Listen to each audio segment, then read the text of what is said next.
Welcome to this edition of 22nd Century Management with Ken. If you're watching this on YouTube and haven't already subscribed to the channel, I beg, please do so. You'll want to hit the notify button because that way you get notified when I release new content, and there's at least one new video every week. If you're listening on a podcast, you'll want to hit subscribe so that you'll get notified. Today, I'm really fortunate to have with me Shannon Procise. And she is going to talk to us today about marketing and public relations. And Shannon has successfully attained over $3.2 million in free publicity and is notorious for being the owner of the $1 Million Rolodex and teaching others how to do the same. She has trained and coached thousands of individuals in marketing, event production, business development, and personal growth. So Shannon, tell us a little more about your background. Wonderful. Thank you, Ken, so much. I appreciate you having me here. Yes, I love events, love bringing people together. Some of my first events, believe it or not, were fire walks, and some of the personal breakthrough during that experience and over time of producing events, I learned the power of marketing and publicity, and that's really what it took to get your message out. So I'm really honored to be here today. Hopefully I can instill some great wisdom on your followers. Thank you for what you do in spreading information that people need to grow their business. Oh, thank you. I appreciate your kind words there. Okay, so what got you started in marketing and public relations? Well, a number of years ago, I had a surgery, and at the end of the surgery, it left me paralyzed. And when I came out, they said, "Oh, you need more surgery." And I didn't have any more insurance. I was really young, 19 at the time. And then somebody said, my husband might be able to help. He's a Qigong master. And I'm like, what the heck is a Qigong master? But also at the same time, what do I have to lose? Because I literally could not move my arm. There was nothing there. And so after 2 classes, I started moving my arm about an inch. After 2 months, I got full range of my arm. And that experience took me from being depressed and dependent on other people to excited and inspired to really look at what else is out there that we don't know about. And so when I started investigating all of these amazing healing modalities that aren't mainstream, I discovered that a lot of people are good at what they do, but it's the marketing that became the gap. And so that got me on a mission to start creating events and start really helping people that had something that was making a difference in the world and being able to get that message out to the masses. Oh, very nice. I have to tell you this about my business, and I've already disrupted the flow of the interview, but that's okay. My very first book that I read when I was starting a business, this would have been in 1990, was Guerrilla Marketing. Good book. Yeah. And I really enjoyed it. I learned a lot from it. And that was probably my first introduction because he talked in that book about speaking as an opportunity and a way to get your message out and to become known as an expert. Anyway, we'll come back to that. Okay, so what are the 5 essentials of a press kit? Yes, so that's one of the things is that I found is getting people ready for media is what attracts free publicity. And so in a press kit, part of being ready is having your expert power bio. Another is having a press release that's ready to go for submission. A third thing is anything that has been already written about you. Maybe you've been in the media before. Maybe you've been on TV or on the radio, whatever that might be. They love seeing where you've been before and the successes. That's something that's written about you. The fourth thing is articles that you have written or things that you have published, things that you've gotten in the media. Also, it's great to have your company marketing materials and collateral in place. And that's, a lot of people know, business cards, brochures, all of those things that are essential to share who you are and what you're doing. The fifth thing, and I actually have a sixth thing. I think I said 5 in the thing, but there's actually a sixth thing. The fifth thing is what I think is great. And you don't submit this to everybody, but if you're looking to get booked for a speaking event or something like that, is having your order form ready or a list of at least what your offerings are. I know a lot of times people want to know when they bring you on or you're getting your press kit together, they don't necessarily want you to sell. They're usually telling a story, a news story, but they want to know, what is it that you do? What is your business? And the last thing is action photos. And I'd love to share a quick story about action photos. Do you mind, Ken? No, go ahead. Action photos are different than headshots. And I learned this the hard way. After I had the surgery, I was so excited to share with people this story. And so I reached out to the media and I submitted a press release about how a paralyzed woman heals with ancient Chinese exercise. And so they said, "Hey, do you have a photo?" And I sent them a headshot, and I thought, what am I, ugly? Like, they didn't print the photo. So they printed the article, and it was this really small article. And then I realized that an action photo is when they see you in action. So another big success in the media I got is I'm standing next to somebody and we're holding like a piece of paper and we're looking down, pointing at it. And so that action photo got like a huge quarter page in a major media, just having action. So I'm not saying don't submit headshots, but you absolutely need to have action photos. That's what the media likes. Yeah, that is so interesting. And just to go with that, a lot of what you said is also for those that are looking to speak, is what needs to be on your speaker's page. And as a result of some training I just went through, that was one of the things that I built out was my speaker's page, and I have most of those things on there. Now, so let me ask, for the press kit, I am thinking that in general that you would do that as a PDF document, or would you send an actual physical hard copy? That is how they used to do it, but now you can actually put it on your website. So a lot of times, like one of my websites, I call it In the Media or The Buzz. So it's great to have it on your website and then also available for emailing people too. Okay. So that works really well for a lot of my audience will be people that are in the copier industry. And so they could very easily have an about us and or a media page and have the articles, what they could speak about, have an action photo. You know, I have a picture of me speaking, which is, you know, trying to be a speaker. That's a good action photo and that kind of thing. Yeah, and so a press kit and the speaker one sheet, kind of like what you're talking about too, is really great. If you can include a speaker sheet, that's essential for getting speaking gigs.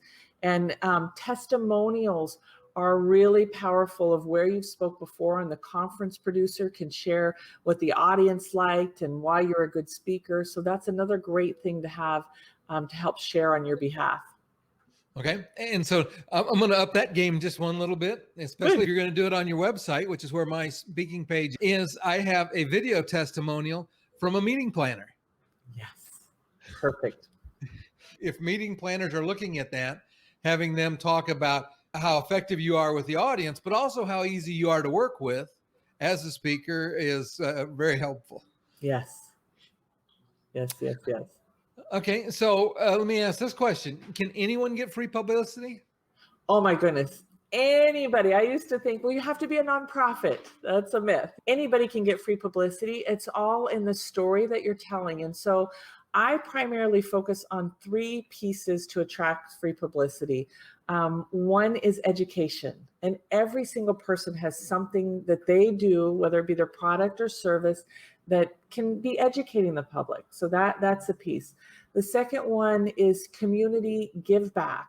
Is there a way that you're giving back to the community in what you're doing? A lot of times when people do events, I tell them, hey, donate a little bit. Or if there's a give back process in what you're doing, that can be really great to get publicity. And then the third one is human interests. And so we've seen the movie Erin Brockovich, or you've heard of the movie Seabiscuit or Gandhi. It's like many individuals are inspired by where people have a challenge and overcome adversity.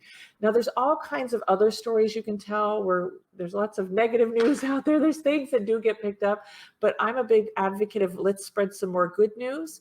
So those 3 things are the things I focus on. And if you can have education with give back, then it's even more powerful. So anytime you can tie in those things, the media loves it. Yeah. Okay. Very nice. And I hear you have a gift for our listeners. Can you share what that is? Oh my goodness. Yes, we finally got this all set up for everybody. So I have this book, Media Magic. Wait, here's my camera. Media Magic, instantly get radio, TV, print, internet press to give you limitless publicity. This is the templates of what I use to get millions of dollars in free press. It also includes 100 of the most powerful words in the human language This is really like a workbook on everything you need to get your press kit together. And if you go to MediaMagicBook.com, you can get it for free. Ah, very nice. That's very nice. And there will be a link in the show notes on the podcast or in the description on YouTube so that you can find it quick and easy. And I'll also put Shannon's website on there as well, just to make sure that you can get connected with her. Okay, so I have another question for you. What is one essential someone can do today to increase their income and attract more customers? I have a list of different things that people can do depending on who they are, but this one is a game changer. And I have to say, for a lot of people, it can be one of the most difficult, and why I love sharing what I share, because it changed my life. It took me from getting paid an average medium to what attorneys can get paid. And that is what I call an expert power bio. I feel like when people know who you are, what you're doing, how you can serve them, that is a game changer. And most people don't like to talk about themselves. They have a hard time talking. It's like this thing where don't brag and that. And so the expert power bio, again, it's in the book for free. I have these questions that you ask that you can share, and it ties in a piece of how did you overcome adversity, so you can have that heart-to-heart connection. What are some awards that you've received? And if you haven't received any awards, that's okay. Maybe there's some clients that you've had that are big names. What I love about this process, and what I found over the years, is that a lot of times people disconnect their past to their present. And I promise you, everything that you've done in your past leads you to here right now, but it's just how to create a story with that. So for example, I had a woman whose daughter almost died from pledge. That spray that you put on your table, it's very toxic, and she almost died. The mom ended up having to leave her work and having to take care of her. And in this journey, she got really passionate about researching these products and how do I find things that I can have in my home that's going to help my kid, not hurt my child. And so she started this business where she went out and she vetted 350 products that were safe. But her past was she was a national sales, I don't remember the exact industry, but she said, I don't want people to know I'm in sales. That has nothing to do with what I'm doing right now. And so in her bio, we were able to say her 35 years of being a number one salesperson has taught her how to cut through the hype, right? To be able to find the truth and vet the truth of what really is there. And so we took her past and we made it one of the biggest assets for her in her power bio. I had another woman who was a professional arm wrestler in her young age. She owned a health food store, and she's like, what does that have to do with it? And it's so much fun to really look at what we've accomplished and what we've done, and to be able to create that story around it to connect. So for me, when I did that and I started using my bio for everything, I use it for proposals. I use it with meeting with people. And I ask for theirs too. I'm like, hey, I want to share about me. Let me hear about you. It saves time. I get a lot more yeses. And it is a game changer when people know who you are, what you're doing, and what you've accomplished. And I think that's so true. There's the old adage is that people buy from people they know, like, and trust. And so if you have a concise way to help them get to know you in a way that is relatable, that doesn't sound braggy. And I love the way you turned that lady's story, so it wasn't really like she was bragging about her past. That was just a fact that helped her to do something else. But at the same time, her audience got to understand that she was a very effective salesperson as well. Well, I am a big advocate for bragging in the bio, just to let you know. I think a lot of people I've worked with, like I had a client who was featured in the Wall Street Journal and he didn't have it in his bio. And he was like, well, that was when I was in stocks and now I'm helping relationships. And I go, were you in the Wall Street Journal? Yes. And so there is the leverage that happens when people see it. It's kind of like it can piggyback and help you get more. So I am a big advocate of putting those things in your bio. And if you haven't, like I work with a lot of young people, I work with people that are changing their industry, right? And so Right. it's something new to you, there's also a way to say, hey, I've studied with this person, or I've learned from this person. And Ken, and you and I had a great conversation. You have studied with masters. And so people that might be saying, well, I don't have anything for my bio, you do. We could create something, and it's all authentic. You have to be truthful, but it's really just letting you shine. Yeah, telling part of your story. I'm taking a class now. One of the things for the people that are in this audience, as you get to know me, you will find that I'm always trying to learn. And I would encourage anybody that wants to be good at management and wants to become a better leader, it is a nonstop learning process. But it was interesting in part of it, getting me introduced to the group. One of the questions they asked is, what is a fun fact that no one knows about you?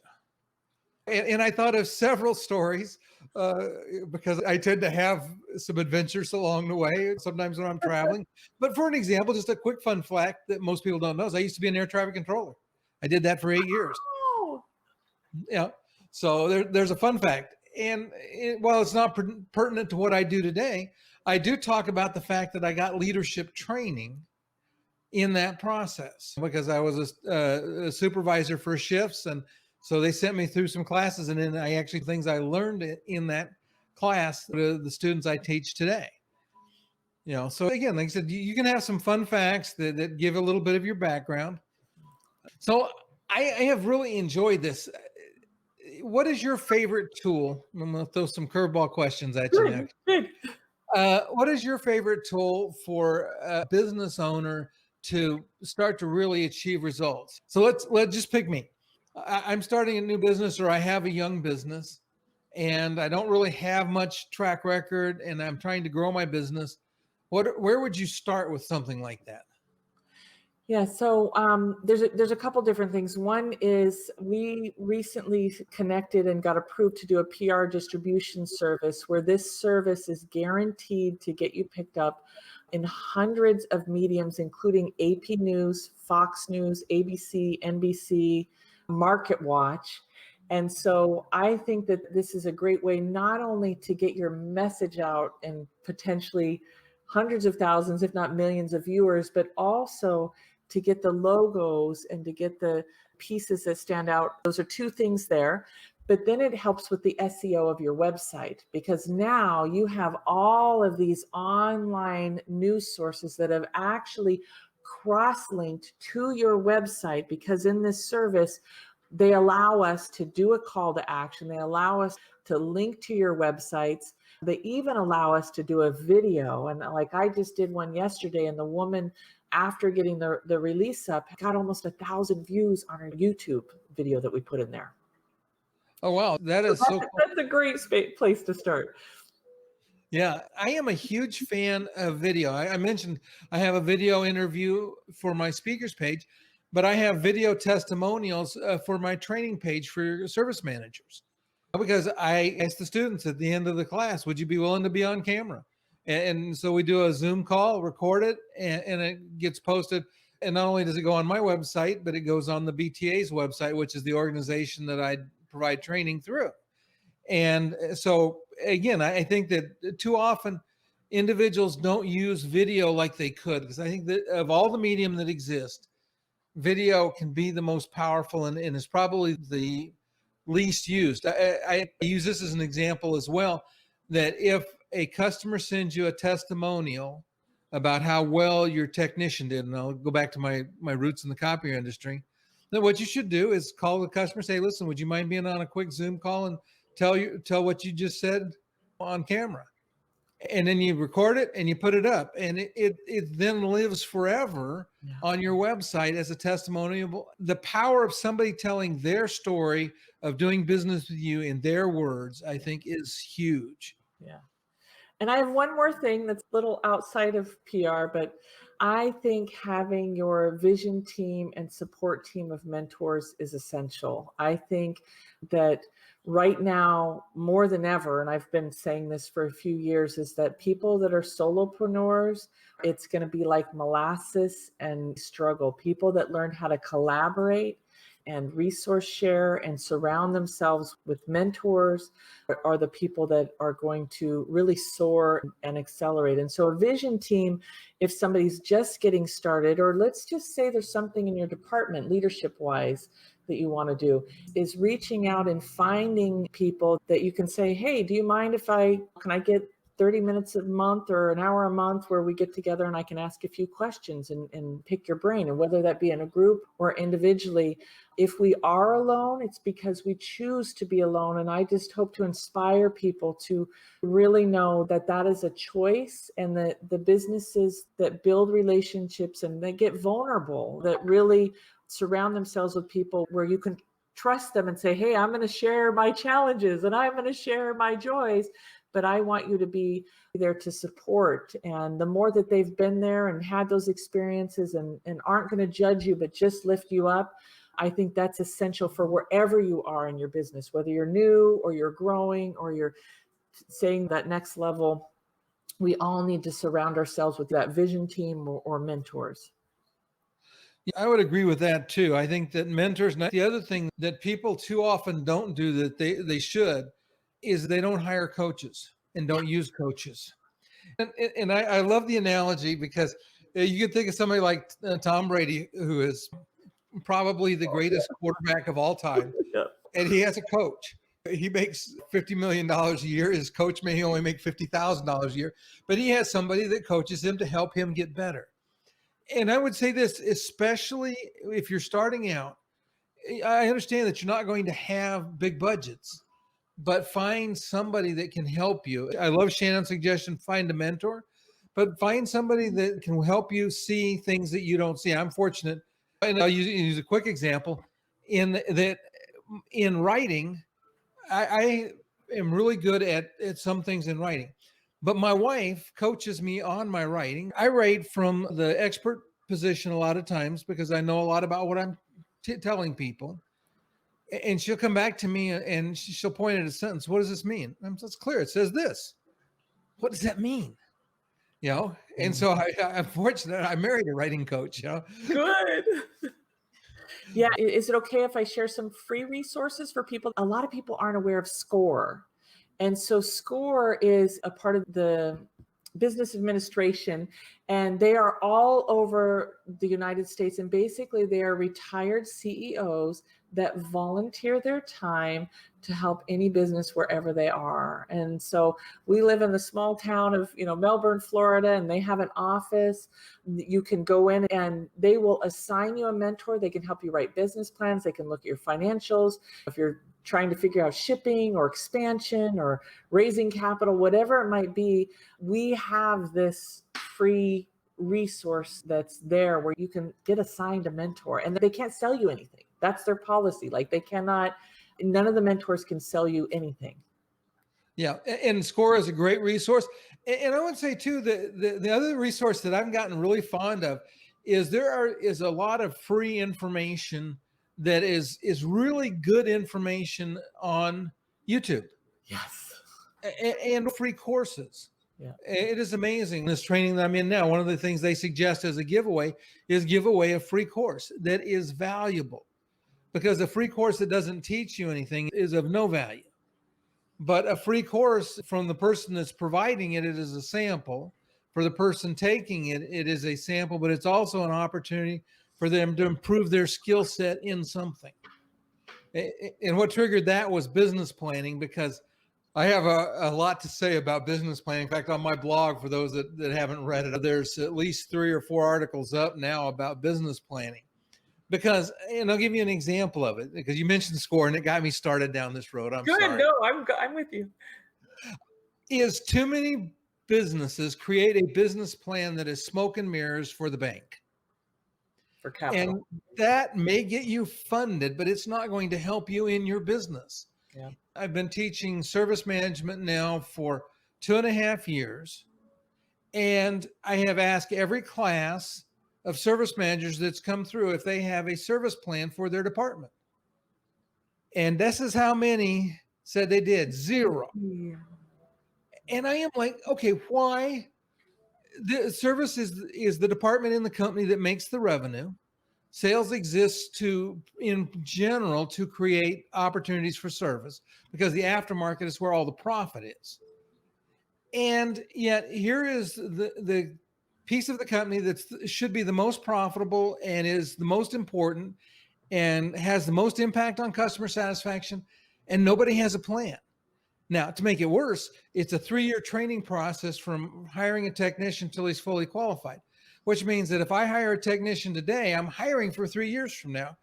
And if I don't have a plan, how can I make a smart decision? Yeah. You can't see my arms are way outstretched, but anyway, it just boggles my mind. But it's common, and I think it's true in more businesses than not. Everybody doesn't want to take the time to do it. Talking about free video, I did a free video on a pest analysis, and a lot of people don't even know what a pest analysis is. They think you're calling for an exterminator, but it's political, economic, social, and technology. And in every business, some of those things are going to affect you. So you need to look out 3 or 4 or 5 years and think about what's going to change in that might affect my business. Just one little tiny piece of and in the article I wrote, there's 5 kinds of business plans and 2 tools. And I'll stop on that because I could go all day on business planning and doing it right. Most businesses don't have an adequate disaster plan. Yeah. Most homes, most families, like yeah, not just a business. You're right about that too. But the piece I'm talking about is what happens. And I'll go back to the copy industry. Let's say that there's like Katrina. Yeah. And this was a good example. There were a lot of copier dealers that went out of business because of Katrina. There were other copier dealers that had good disaster plans and had a strategy in place that picked up their customers and their assets at a fire sale price. And so your business survival, and you say, well, I'm not in a flood area. Well, what about a tornado? I asked my service managers, if you walked up to your building tomorrow and it was burned to the ground, what would you do? And I get this, but a manager should know what to do in that situation. So you probably know about the business canvases, right? That they're now teaching at the university as an entrepreneur, and that piece. Yeah. Yeah. Well, and I think to be in business for yourself or leading a business, you've got to be constantly looking in around and learning. Yes. I didn't know all of these things when I had my business. If I'd known all of the things I know now when I had my business, things would have gone a different course probably. Anyway, for those of you that have stayed through all of my harangue about business plans, if you don't have one, you should reach out and check my YouTube channel, because there are some videos there for you. Hopefully you've hit the subscribe. Do me a favor, if you got value out of the content, hit the like button.